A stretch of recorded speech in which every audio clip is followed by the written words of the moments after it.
While this may appear at first glance to be a simple question, it's actually more complex than appearances reveal.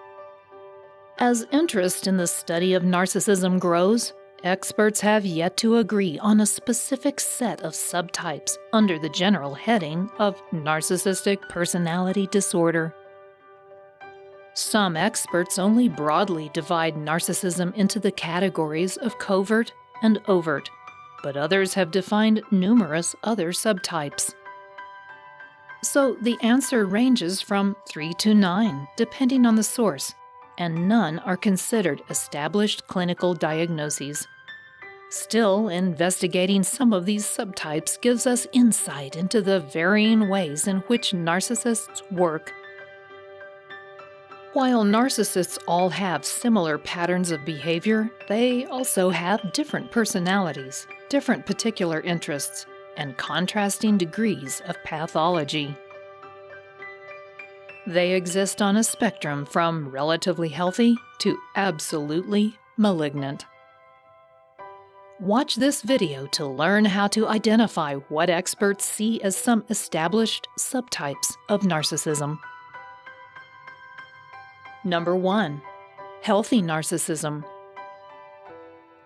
It seems counterintuitive to call narcissism healthy, but some narcissistic feelings can actually boost self-esteem and confidence.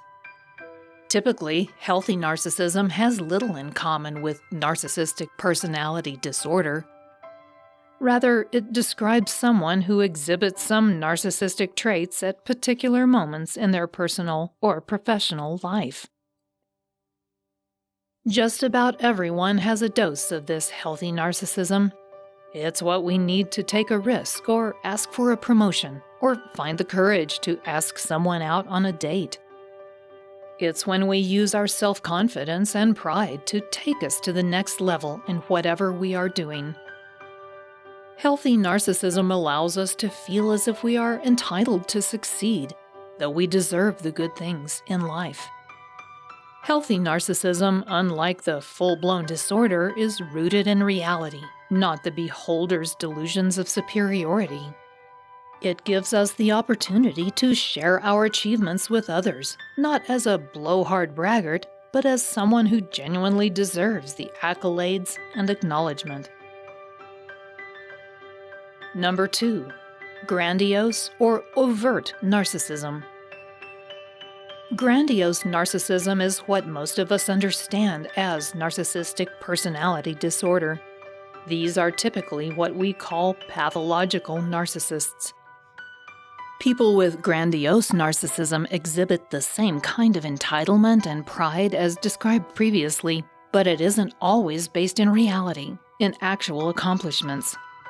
Instead, it is accompanied by an unhealthy sense of superiority and inflated ego. This type of narcissism reveals a pattern of manipulation and deceit that the narcissist employs to gain dominance and control over others.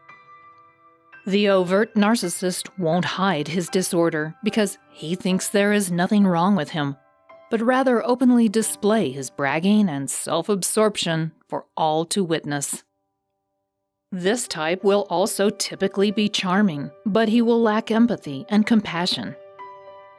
In addition, his interest will be solely on himself, and he is unable to relate to most other people. This is because the grandiose narcissist is busy garnering all the attention for himself. He may also enjoy not only manipulating others, but also seeing them confused or even hurt. Number 3. Vulnerable or covert narcissism. As opposed to grandiose narcissism, covert narcissism looks more like passive-aggressive behavior. The vulnerable narcissist won't openly brag or directly ask for attention. She will appear to be meek and humble while harboring secret feelings of superiority. The covert narcissist instead traffics in the dynamics of victimhood, seeing herself as the sacrificing martyr while simultaneously establishing emotional control over her family and friends. She uses deception, misdirection, and guilt to achieve her ends. Her love is conditional upon how successfully you serve her self-interest. She too craves attention like the grandiose narcissist, but she goes about getting it in different ways. She creates drama within the family unit, centering herself at the middle of the crisis she creates. The vulnerable narcissist is frequently critical of others while chronically incapable of accepting criticism of herself. Number 4. Malignant narcissism. The most pathological of the subtypes of narcissism, the malignant narcissist is a borderline sociopath. They are unable to identify with others on any level, and their manipulations are malicious and cruel. Malignant narcissists frequently display aggression and can be physically, not just psychologically, abusive. While the previous two subtypes of narcissists may glean some pleasure out of seeing others uncomfortable, the malignant narcissist takes true pleasure in hurting their victims. This sadistic behavior can be dangerous and escalate quickly. Most experts recommend that you get away from and cut ties with the malignant narcissist as soon as you are able. Because this type of narcissist is largely resistant to any therapeutic intervention, the best course of action for you is to end your relationship with them. The malignant narcissist is usually quite intelligent as well and has spent a great deal of time honing the manipulative and malicious skills that make them so dangerous. Number 5. Specialized narcissism subtypes. There are also a handful of narcissistic subtypes who specialize in a particular form of narcissistic behavior. That is, these types might not necessarily be narcissistic in all arenas of their life, or at least not overtly so, but they develop an obsessive relationship with one part of themselves they believe to be superior. Experts have identified 4 of these specialized subtypes thus far: sexual, somatic, cerebral, and spiritual. While these are not official designations as of yet, as mentioned in the introduction, they are recognizable patterns noted by various psychologists and other professionals. The sexual narcissist manipulates partners via sex, believing themselves to be preternaturally gifted at sexual encounters.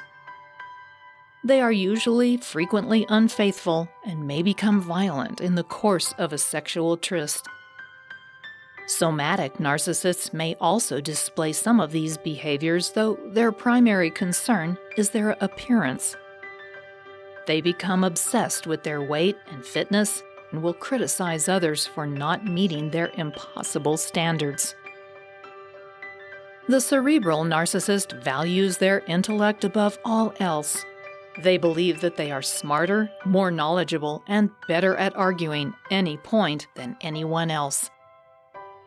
In contrast, the spiritual narcissist values their superior sensitivity and commitment to higher causes. They will use their supposed elevated spiritual feeling to manipulate others into serving their self-interest. Finally, the field of study centering on narcissism has been expanding and specializing. Most experts believe that narcissism is more complex, more diverse, and possibly more widespread than previously thought. These categories are still being defined and refined as diagnostic tools. We can clearly see that narcissism is a diverse disorder with various manifestations. Being able to identify the subtypes of narcissistic behavior will better equip us to counter the narcissist's attempts to rule over us. If you want to learn more of what a covert narcissist acts like, check out the next video, How Do You Spot a Female Covert Narcissist? Thanks for watching.